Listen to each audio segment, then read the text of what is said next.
आज हम UPSC mains का 2024 का जीएस 1 यानी जनरल स्टडीज पेपर 1 इसको डिस्कस करने वाले हैं। कौन कौन से एग्जाम में क्वेश्चन आए थे वो भी देखेंगे। ओके, इसके बाद है कि ये जो 250 मार्क्स का क्वेश्चन पेपर रहता है वो 3 आवर्स के लिए, ये सभी को पता है।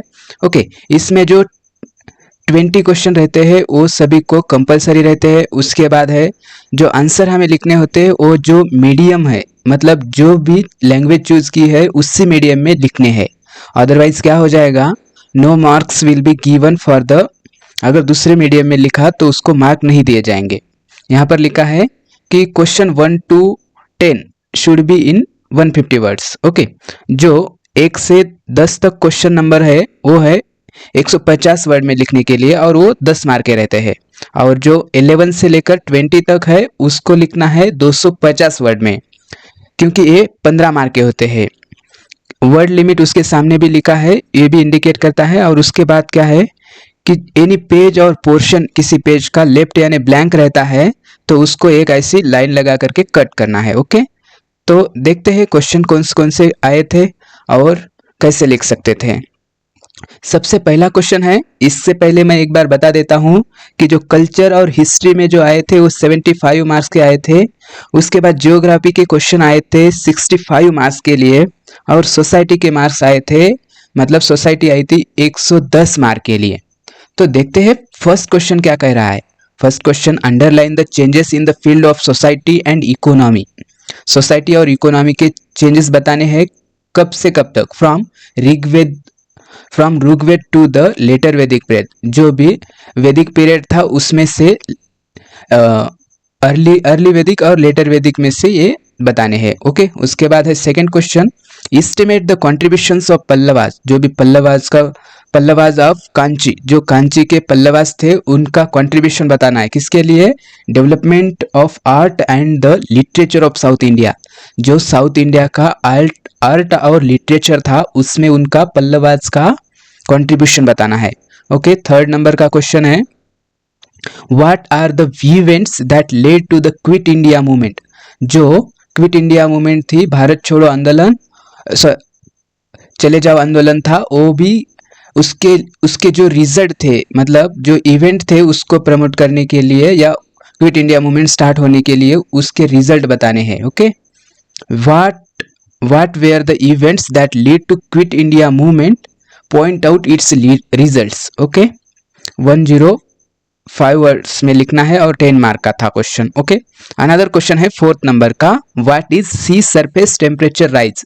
जो सरफेस टेम्परेचर, सी सरफेस के ऊपर जो टेम्परेचर बढ़ रहा है वो what is sea surface temperature, how does it affect the formation of tropical cyclone. और ये क्यों अफेक्ट करता है फॉर्मेशन होने के लिए क्या, ट्रॉपिकल साइक्लोन को। ओके, फिफ्थ नंबर का क्वेश्चन है, why do large cities tend to attract more migrants than smaller town। जो स्मॉलर टाउन से बड़े बड़े सिटीज है वो क्या कर रही है, लार्ज सिटीज अट्रैक्ट कर रही है माइग्रेंट्स को। इसके स्टेटमेंट को ये डिस्कस करना है in light of the developing countries के बारे में, जो माइग्रेशन हो रहा है लार्जर सिटी में उसका। ओके, अनदर क्वेश्चन है, बर्फ फटने से, या इंग्लिश में देखो, what is the phenomena of cloud burst. Explain करना है। क्लाउड बस्ट मतलब क्या, कि एक सडन रेनफॉल होना, इसे क्लाउड बस्ट कहते हैं। 150 वर्ड में 10 मार्क के लिए लिखना है question, what is the phenomena of cloud burst and explain करना है। ओके, अनदर क्वेश्चन है 7th नंबर का, what is the concept of demographic winter. Demographic winter क्या होता है ये बताना है। और उसके बाद है, word is moving towards such a situation, elaborate करना है। वर्ड जो मूविंग कर रहा है उस दिशा में, कहाँ, डेमोग्राफिक विंटर। डेमोग्राफिक विंटर मतलब क्या है कि कंटिन्यूअस बर्थ रेट में डिक्रीज होना, इसे कहते हैं कंटिन्यूअस बर्थ रेट में डिक्रीज होना, इसे कहते हैं demographic winter. Okay, another question है 8 नंबर का, यहाँ पर देखते जाइए, distinguish between gender equity and women's empowerment. जो जेंडर इक्वालिटी है, स्त्री पुरुष समानता या थर्ड जेंडर भी, उसके बाद जेंडर इक्विटी मतलब उनको पूरे राइट मिलने चाहिए, और उसके बाद है वुमेन्स एम्पावरमेंट। और उसके बाद क्वेश्चन है why is it important to take gender concern, gender को ध्यान में रखना क्यों इम्पोर्टेंट है into account in the program designing, जो एप्लीकेशन वगैरह डिज़ाइन करते हैं और इम्प्लीमेंटेशन होता है उसका, तो तब क्यों इसको ध्यान में लेना चाहिए। ओके, इसको डिस्टिंग्विश करना है gender equality, gender equity and women's empowerment. Okay, another 9th number का क्वेश्चन है, वो भी है 150 वर्ड में लिखना है और 10 मार्क्स का है। Okay, intercaste marriages between castes, intercaste जो मैरिजेस होते हैं ओनली कास्ट में which have socio economic parity have increased to some extent, कुछ एक्सटेंट के लिए सोशो इकोनॉमिक पैरिटी इंक्रीज हुई है, और जो भी इंटरकास्ट मैरिजेस हो रहे हैं कास्ट में, but this is less true, ये उतना सही नहीं है कि इंटर रिलीजियस मैरिजेस, उसके ऊपर लिखना है, डिस्कस करना है 150 वर्ड्स में 10 मार्क के लिए।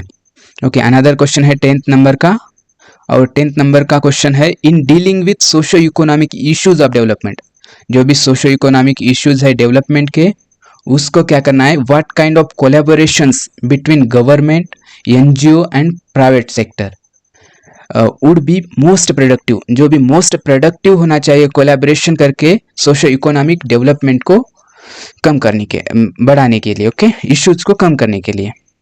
अनदर क्वेश्चन है 11th नंबर का, और 11th नंबर से 150 वर्ड या 250 वर्ड में 15 मार्क के लिए क्वेश्चन होता है। तो through the great Cholas are no more, अभी तक ग्रेट चोला तो नहीं है, मगर क्या it their names is still remembered with great pride, great Chola और great pride because their highest achievement in the domain of art and architecture, art और architecture में जो उनका इमेंस कंट्रीब्यूशन है, उनको बहुत सारा याद किया जाता है एक प्राइड के साथ। तो इसके ऊपर कमेंट करना है चोला, जो कि केरला के आसपास वाले रीजन में थे। ओके, उसके बाद लिखना है अनदर 12 नंबर का क्वेश्चन है, how far is it correct to say that the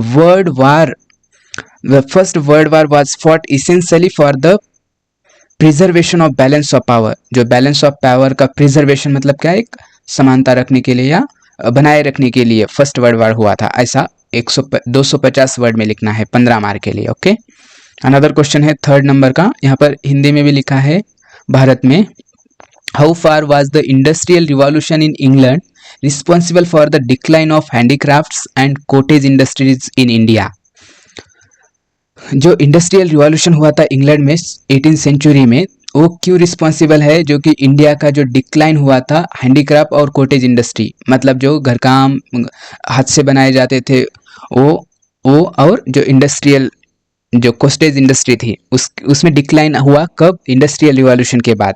industrial revolution हुआ था 18th सेंचुरी में, और वहाँ पर मेन क्या हुआ था कि मशीनरी डेवलप हुई थी। ओके, अनदर क्वेश्चन है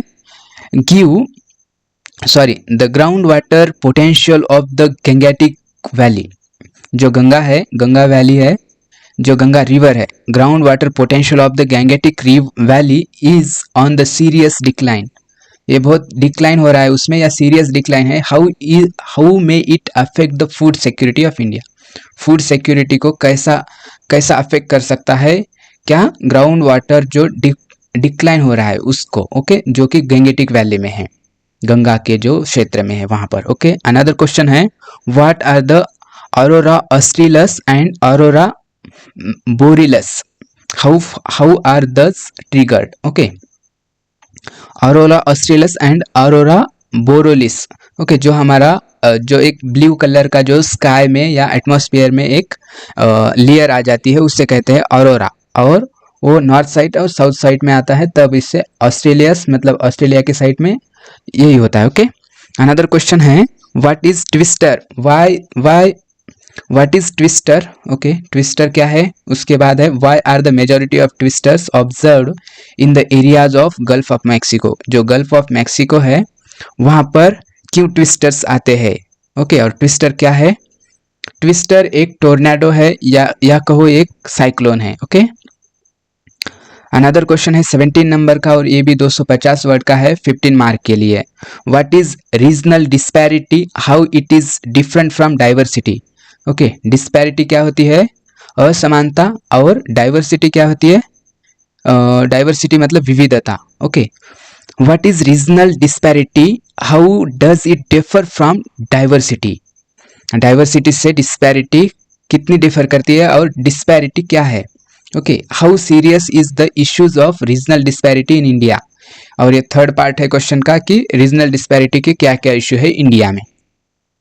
ओके, अनदर क्वेश्चन है समानता और सामाजिक न्याय। ओके, क्वेश्चन क्या है? Despite comprehensive policies for equality equity and social justice, equity and social justice. Despite comprehensive policies for equity and social justice, underprivileged sections are not yet getting the full benefits of affirmative actions envisaged by the constitution. जो constitution में कुछ affirmative actions है, मतलब कुछ special provisions है किसके लिए? Under privileged और vulnerable section को। वो क्या है? Equity and social justice. ये क्यों नहीं है, इसको कमेंट करना है। ओके, अनदर क्वेश्चन है 19 नंबर का और ये भी 250 वर्ड में लिखना है और 15 मार्क के लिए था। Globalization has increased urban migration. जो अर्बन माइग्रेशन होता है वो ग्लोबलाइजेशन ने इंक्रीज किया है। By skilled young unmarried woman, ज़्यादा फोकस कहाँ है? वुमन के ऊपर। Okay, skilled young unmarried women from various classes. How has this trend impacted upon their personal freedom and ये क्या है? Personal freedom and relationship with family. Family और जो पर्सनल फ्रीडम है उसको कैसा इम्पैक्ट किया है? किसने? ग्लोबलाइजेशन के जो अर्बन माइग्रेशन हुआ है किसका किसका? स्किल्ड यंग और अनमैरिड वुमन का। ओके, सो नेक्स्ट क्वेश्चन है, नेक्स्ट 20 नंबर का और लास्ट क्वेश्चन है, ये भी 15 मार्क के लिए है और 250 वर्ड में लिखना है। Critically analyse the proposition, critically analyze the proposition that there is a high correlation। क्या है? high correlation है between India's cultural diversities and socio-economic marginalities। marginalities मतलब क्या होता है?